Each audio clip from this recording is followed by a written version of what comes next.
Ay, ayun no. Baka dito. So, baka dito katanga usar ti hapon dito eh. Tigman pala dito hindi. Hindi kwa. Sinauna nga Pilipino to niya. Ang lason. Pero hindi ko lang lason. Lason. Sir, anong katabi nito nung nakukay mo siya?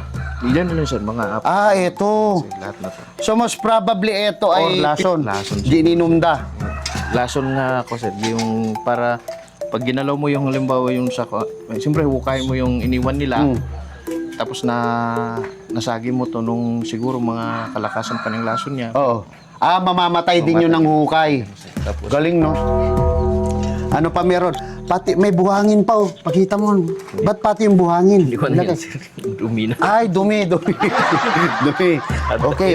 Ito, meron din tayo nakita kakabsat to. Ano to, Besher? Hawakan mo na lang. Parang plate number sir. Plate number. Ayan. Yan yung butas niya.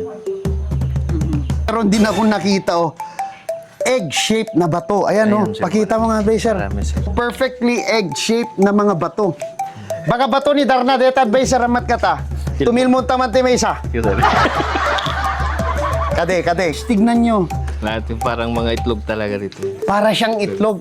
Nagalama deta, Besher. I-gemit lang unigin. Maado pa iti kakasta? Advice sir.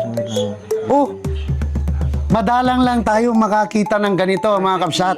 Perfectly shaped na bato na nagsinang itlog. Baka itlog dito nga nagbaling nga bato.